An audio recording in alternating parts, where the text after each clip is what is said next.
Hey there, welcome to another episode of Bill Selak Talks. My name is Bill Selak. This is me talking. So for quite a while, I've been kind of stuck on the idea that being a musician makes you a better educator.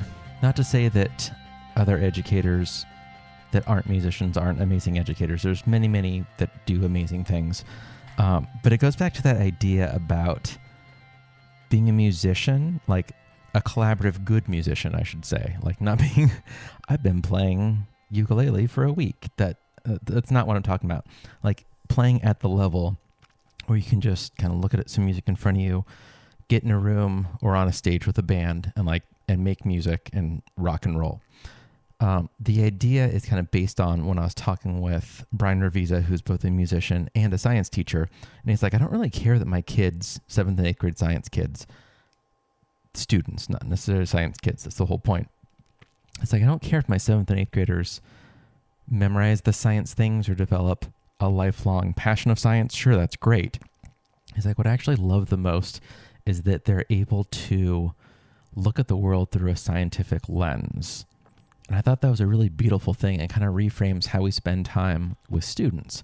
And I thought, what does that look like for me with a music degree and a music background? You know, I used to play music professionally, worked in a recording studio. And so I've been talking for a long time on this podcast about the musician's lens and what it looks like to enter into a space, not just musically, but in life with kind of a bias of a musician. And so what that means, and we're going to jump into AI as soon as I kind of do a quick recap on this. What that means is that when I'm on a stage playing bass with a band, I usually play bass, by the way, in bands. When I'm doing that, I can play bass and it's fine and it sounds great and whatever. But then suddenly you add drums, guitar, and vocals and just like, whoa, that's a song, that's a band, that's music. Like it goes from me just playing kind of on my own to this thing that is absolutely greater than the sum of its parts. And for me, it's this reliance and dependence on people in my band to know how to play their instruments, to have done the work to do it well, and to show up and be present. And if we all do that work, then suddenly we have this thing that's just a song. It's live music, and it's a magical thing. I mean, that's why bands can fill a stadium with 50,000 people. There's like this magic to hearing a song and a band live. So what I've learned from that as an educator, whether I'm in the classroom or on an admin team or working with my own team, it's that same idea of like, I cannot do my job without you, which is very different from we have this report to do and you do chapter 1, you do chapter 2, I'll do chapter 3, and then you are going to edit it for us together, right? Not that. We're not jigsawing. That is not what it means to enter into a space with a musician's lens. It's, you're not doing chapter 1. We're going to do this thing together. And this project won't be what it is unless you show up, unless I show up. And we all need to come into the space with this dependence and reliance on each other. And I think that's a beautiful thing. And I think it makes me a stronger educator, a better teacher, a better tech director. And so I've been chewing on this for some time, and I think I'm finally starting to be able to kind of explain it in under a 20-minute podcast.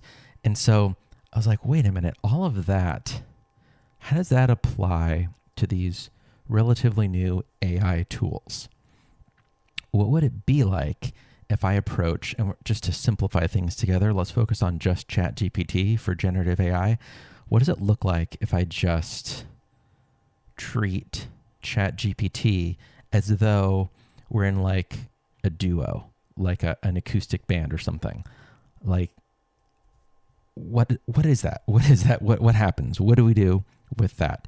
And I think there's actually something kind of beautiful and magical that happens in my brain when I approach this tool in this way. I've been doing a whole lot of reading about generative AI and continue to hear these two things, sometimes from the same source. Treat generative AI as a human, as a person, and you'll get better results from it. And this is not a person. It does not think or feel or even have a database of thoughts. it has been trained on a bunch of data, and it just knows relationships and kind of weights of those relationships. That's it. That's all it can do. It does not think or feel or have a personality. And if we treat it as though it does, we tend to get better results from it. So with that, like, what's it like if instead of, and by the way, Brian, who I was just talking about, 7th and 8th grade science teacher, if I was like, Brian, like, let's do an acoustic set. We both play acoustic guitar. Or like, you grab your like hollow body electric and I'll grab a bass and we'll play. Or you grab your acoustic and I'll grab a mandolin. Whatever the permutation is. I guess I could have just said 2 acoustics and been done with it. What would it be like if I took that kind of same approach with ChatGPT and was like, all right, like, I have this idea for a thing I want to do, and I need you being ChatGPT to like help me with the thing.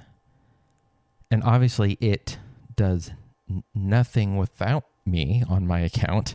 It's doing billions of things a second, I would imagine, as a network of servers. But on my account, if I type nothing, or if I'm on the app and I speak nothing, like nothing happens. It doesn't just be like, hey, Bill, I have a new song.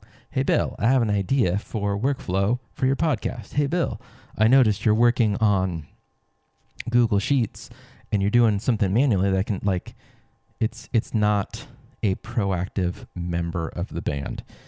It only responds in ways. And I think at this point, by the way, I'm going to just refer to it as kind of a band and like play around with what that feels like. It only responds when I jump in and say, hey, I have this idea for a thing. Like, let's jam on this idea. And it goes, oh, this and that. At its most basic, it's like, hey, you, bandmate, are really good at editing or writing lyrics, I guess would be kind of the analogy. You know, here's like some scratch lyrics.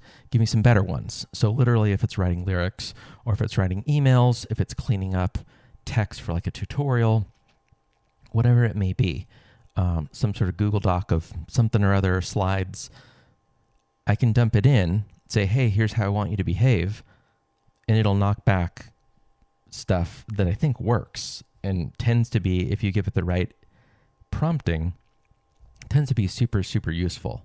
So I think, did I just convince myself that thinking of ChatGPT as like a duo indie rock acoustic band is a thing? I think it might be, but a one-way thing. Like, we're not at the point yet, and I don't know if we would be, where it's like, hey, I noticed you're in Google Sheets. I love that idea. But we're not there. But if I say, hey, I'm in Google Sheets, I'm thinking of this thing, like, help me out. I think that's cool. I think that in that sense, I mean, maybe literally, it makes us figuratively a cyborg, because you're actually offloading like part of your productiveness, part of your production, part of your creation in your role as an educator is to create stuff. And if you're using ChatGPT to help you create the thing, like, that's not all human. It's a weird thing. Maybe we are a part cyborg now. I don't know. But yeah, I think that might do it. Some of these ideas I've been chewing around with and trying to kind of make sense of it on my own. There's a book called Co-Intelligence by Ethan Mollick that I just finished. It's a good audiobook. He narrates it himself. And the idea that kind of started this, that I continue to repeat to people, is always invite AI to the table. But I wonder if it's actually more than that, if it's like be in a band with AI. Treat it as though, like, when you show up knowing your stuff, knowing what you want to do, but you need more than just you, or you don't need it, right? Because here's where it falls apart. Because, like, I can play bass at home in my living room. I can play in my office, and it sounds good, and it's a bass, and it's, I don't know, not particularly interesting with just a bass, but like an acoustic, I could just record an album of like just acoustic, and it sounds good. But if I get, even just with an acoustic, if I just have one person singing over it, then suddenly it becomes a song. And I think it's that, like, bigger than the sum of its values thing that you really get value from with generative AI tools. So maybe that's what it is. It's like I can do my job and play acoustic guitar, write lesson plans, teach them, have ideas for what that lesson plan is going to be using Bloom's digital taxonomy and get some ideas and whatever. Or I can think about it in terms of a band and be like, all right, like here's the lesson plan I'm doing. What have you got for me? Can you make it better? Can you make it richer? Can you make it bigger than the sum of its parts? And I think that is some of the magic of generative AI that we're starting to see. Or even like right now in GarageBand, I have a little Stream Deck, one of those pieces of hardware with 15 buttons on it. I push one of them and it actually runs a script that takes a GarageBand file, duplicates it, prompts me to change the name of it, adds intro music, outro music, adds my talking track, already EQ'd, level's already done. So all I have to do is like click on that first track and hit record, and I'm off to the races. There's no more finding like the intro theme song, because I was like, oh, I wonder, let me ask bandmate ChatGPT. I feel like we need a fun name for ChatGPT now. I mean, generative AI, the initial is GAI. I don't want to call him Guy, but I don't know. We'll keep that like as a draft. Or should I just ask? Let's ask, what are some nicknames? Here we go. We're going to do this in real time. You and I are in a band together. I want a nickname for you. Give me 5 ideas. All right, here we go. 5 nicknames I could give you: Echo, Chordsmith, Synth Sage, Tempo, or Bite Beat. Those are all not good. Names like a real person. Is this fun for you? Or Johnny Keys? There it is, Johnny Keys.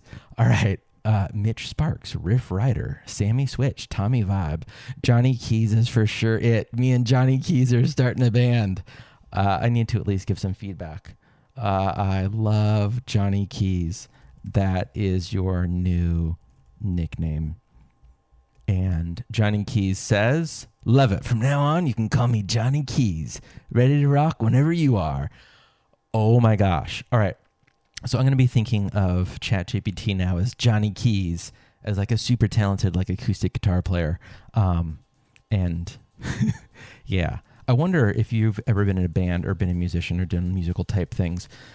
Give this a shot. Like, see what this feels like to hop on ChatGPT, treat it like a bandmate, your own Johnny Keys, and let me know what you think. In the meantime, I got to head off to afternoon duty, so thanks for listening. My name is Bill Selak. This has been me talking.